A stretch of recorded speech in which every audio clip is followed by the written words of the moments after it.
Fox News Podcasts presents the Bret Baier Podcast with Fox News chief political anchor Bret Baier.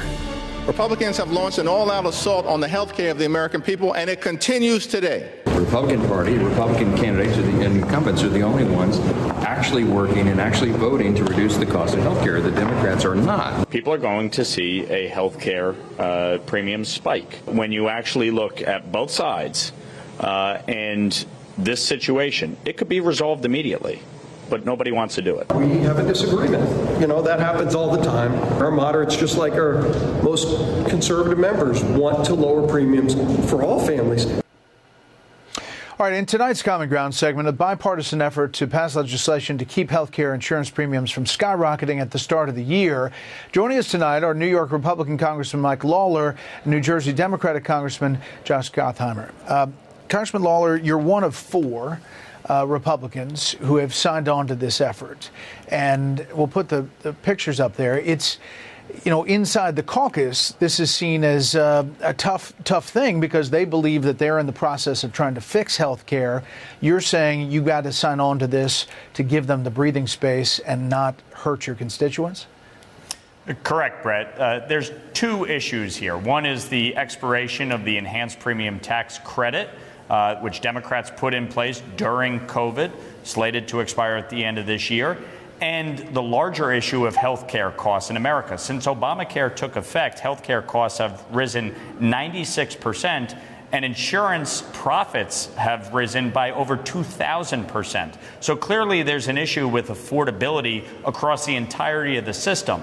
But in the short term, we have to have a solution for those that rely on this enhanced premium tax credit so they don't get hurt while we address the larger issue. And that's why I've worked with Josh and others in a bipartisan way to craft legislation that not only extends the premium tax credit, but puts reforms in place. And that's what we've been pushing for weeks. Unfortunately, we couldn't get a vote. And so I and Brian Fitzpatrick, Rob Bresnahan, and Ryan McKenzie signed the 3-year clean discharge to force a vote and hopefully bring about bipartisan cooperation.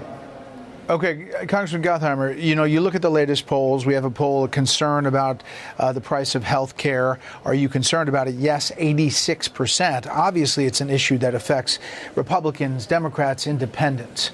When you hear Republicans, besides Congressman Lawler and the other three, talk about this, they say Democrats set this system up. Democrats set these price subsidies up.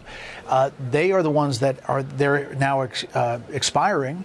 And yet the fixes are coming from the other side of the aisle. How do you address those criticisms? Listen, I think the reality, as Mike just said, is come January, premiums in the district I live in, northern New Jersey, are going to be up for a family of four, 175%. That's $20,000 a year. People can't afford that. They're struggling already with the cost of everything, right? From their electric bills to food. You got to do something about this. And we've been working together for months to figure out how we're going to get a solution, right? Both extend these tax credits, but also find new ways to actually make the system better. And there's always room to make it better, as Mike just said. And that's what we have to work on while we're ensuring that people don't wake up on January 1st with a giant lump of coal in their stocking for Christmas of all these higher premiums and saying they can't afford health insurance for their families. Yeah, that's unacceptable, and we've been looking for that. So that's why. All right, we're going to take a quick pause here. We'll be back after this. But what about the fact that Obamacare, how it was set up, that the exchanges were set up to drive the costs down, and yet these subsidies had to be put in because it wasn't working? I mean, can you concede that it's not working to drive costs down? Well, I can see that it's always got to be better. I mean, Obamacare has covered and given insurance to so many people who wouldn't have it otherwise. And so there's a lot of it that's worked incredibly well. But like anything, you got to make it better. And the idea is for us to work together to figure that out. And so I'd always say, let's always work to make things better. There are places where we didn't do exactly everything that we should have done. The insurance companies, as Mike just said, have made off like bandits, and they've done nothing to actually get the prices down for folks. And I think that's our job, is to figure out ways to do that. And we've got fixes that we've been working on for months. And so this is, let's help people out right now so they're not stuck without health insurance for their families, and also look for ways to fix it. Here is President Trump asked about this whole question.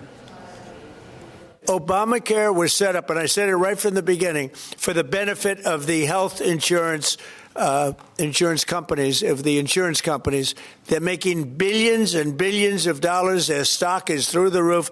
I don't want to give them anything. I want all money going to the people and let the people buy their own health care.